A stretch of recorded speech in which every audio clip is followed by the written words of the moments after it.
What's up, brand builder? I'm Bonigala, and welcome to another episode of the Brand Builder Show. In this episode, how to evolve your brand through rebranding. Rebranding your business is a serious and complex undertaking. It is not something that you should be taking lightly, especially if your business has been around for a while. Businesses that rebrand too often or for the wrong reasons often find themselves sort of adrift, caught between identities that neither they nor their customers can understand. Rebranding at the right time, however, can increase your brand recognition and improve the impression you give to customers. Now, here in this video, I list 5 excellent reasons for you to rebrand your business identity. Number 1, a shift in business priorities. Successful businesses never stay stagnant. Instead, they regularly improve their existing products, introduce new product lines, and enter new markets.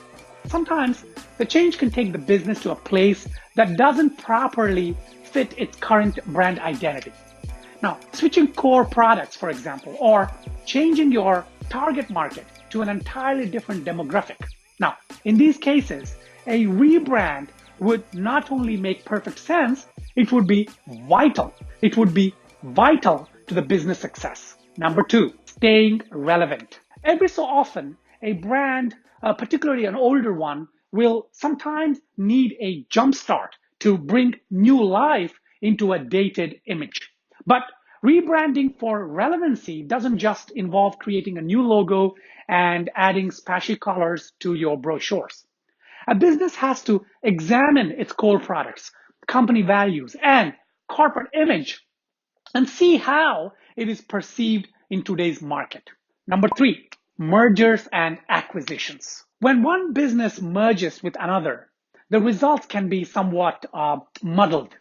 Before the new company can reintroduce itself to customers, it has to undergo a thorough internal audit to decide which of its products and offerings can be merged and retained and which have to be dropped because it was made redundant. Brand image has to go through this same process. Is one business name going to be dropped in favor of the other? Will both brands stay separate, retaining their existing identities and consumer bases? Or will both brands combine and form a third brand with an entirely new personality? Number 4, competitive pressure. No market ever stays still, and this is especially true in the case of your competitors. Competing businesses are shifting tactics and changing strategies just as much as you are. And there are times when they hit the marketing sweet spot and begin to pull away. Now, in this case, a competitive rebrand would examine what the competition did right, see how their strategy could be maybe adapted to your business, and adapt it in order to stay on an even playing field. Number 5, damage control. Every business is bound to make a mistake, whether through their own actions or through the actions of one of their employees. Now, most of the time, a business can survive the hit to its reputation and move on. But there are times when the damage done to the company image is so severe that it's best to sever your ties with your previous identity and do a total rebrand. Hopefully, customers will disassociate your new identity from its previous negative image and resume business as usual. Let me ask you this. Do you believe in the theory of evolution? If you do, great. Even if you don't, when it comes to your business and your brand, evolution plays a critical role in not only surviving, but also thriving in this competitive world. The dawn of each new year is a good time to conduct a brand audit and answer the following questions about your business and your brand. Number 1, customer profile changes. Is your customer changing? Customers change frequently. And in this hyperactive world with the internet running rampant on, cell phones and all that, they're changing rapidly. Their buying habits and their preferences are changing. You have to evaluate if this change has an impact on your business. Is your product or service relevant to the changing customer base? Are you still in tune with the buyer personas? And do you fully understand what they expect from your business and your brand? Number two, market segment changes. Every market changes. Depending on a whole of factors, these changes can be subtle or they could be fundamental. Government legislation can have an impact. Global events can be the cause. Economic crisis could be at play. It is time to evaluate your market segment and see what kind of changes are happening. Are new technologies on the horizon or already at play? How do they impact your market segment? How relevant is your product or service in context of such technological advances? Do you have to make changes to your product or service to ensure your business remains relevant? Number three, competitor changes. What are your competitors doing? Chances are that this is one aspect you may be fully aware, since you may have been keeping an eye on your competition and their marketing. But the important thing to evaluate is not just the tactics that your competitors are using or improving, but the strategies that they're crafting and implementing. Strategic developments in your competitors' camps is one killer you need to be fully aware of. It is not so easy, but if you study your main competitors, you may be able to sort of glean the marks of a strategy being implemented. Now, things to look out for can include new branding initiatives. Are any of your competitors doing a brand overhaul? Do you see a new logo or a new website?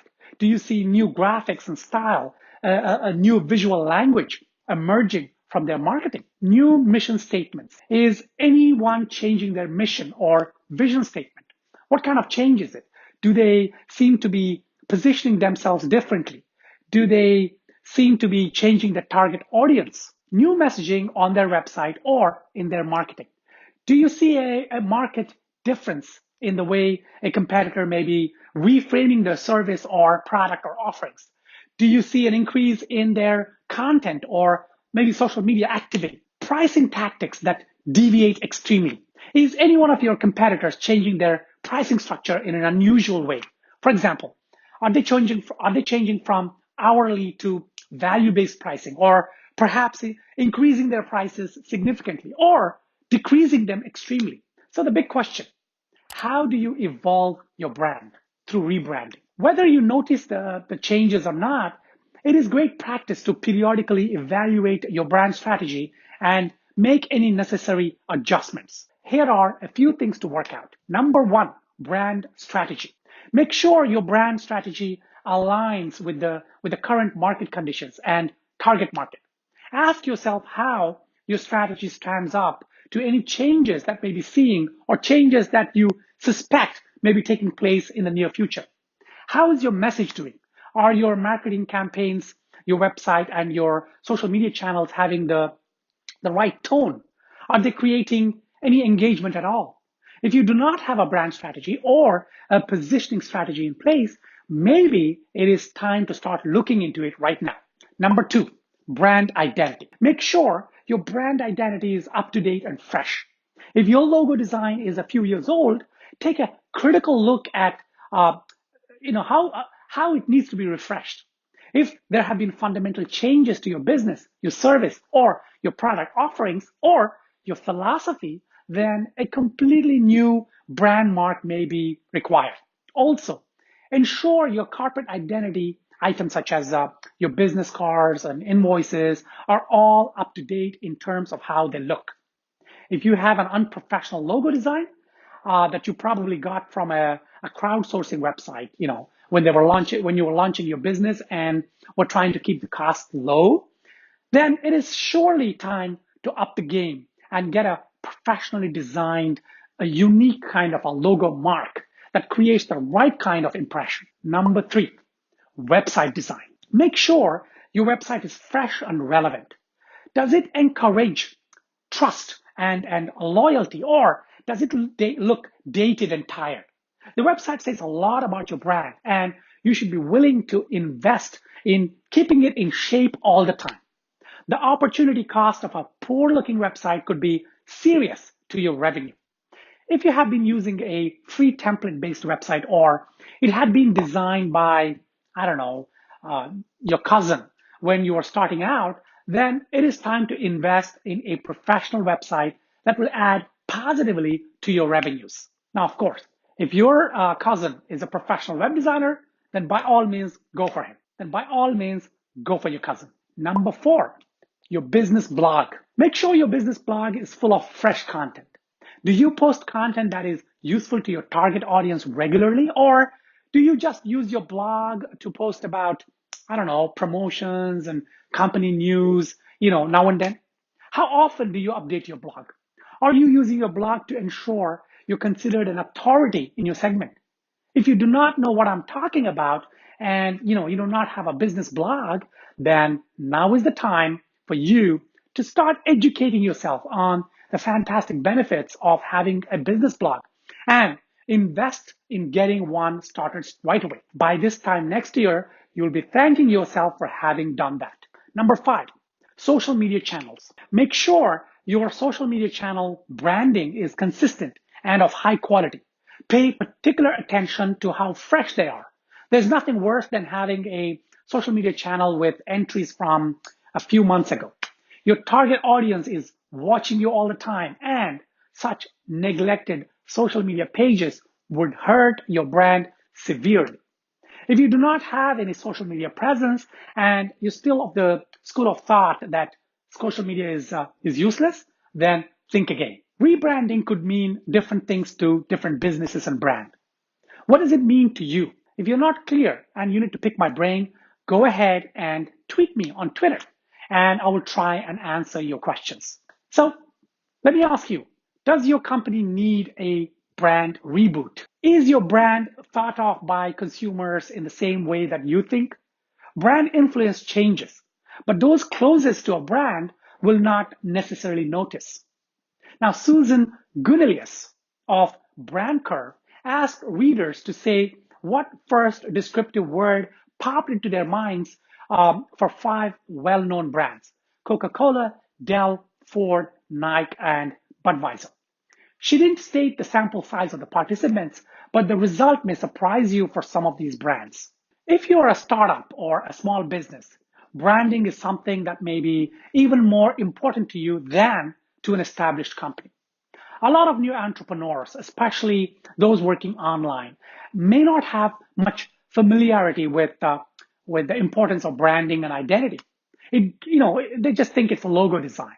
It goes beyond the logo design and corporate identity. Take a closer look at the difference between branding and corporate identity. If you are in fact just starting out and do not have a brand, then now is the time to start thinking seriously about your brand identity. What thoughts, ideas, descriptions do you want your brand to be associated with? Who is your target market? If you don't know, you better decide. Are you targeting the right demographic with your advertising and promotions? Gimmicks are useless unless your target market is associating your brand with the specific ideas that you want. What are your brand's benefits to your target consumers as far as they're concerned? Are you saying that in your marketing campaigns, your website maybe? Is your logo design unique and memorable without really drawing any negative connotations? I mean, this list barely touches the scope of building a brand, though it is a start. If your business is small and you probably do not have a full-time agency to promote you, being aware of some of these points helps you be prepared for that time when you do hire an agency. In the meantime, you can do some business self-promotion through the right branding. I hope you found this episode useful. If you have any questions about this topic, please hit me up on Twitter. My handle is @Bonigala. Or leave a comment below this video and I will surely respond. And if you haven't already done so, please subscribe to this channel so that you're alerted when my next episode comes out. Till my next video, take care.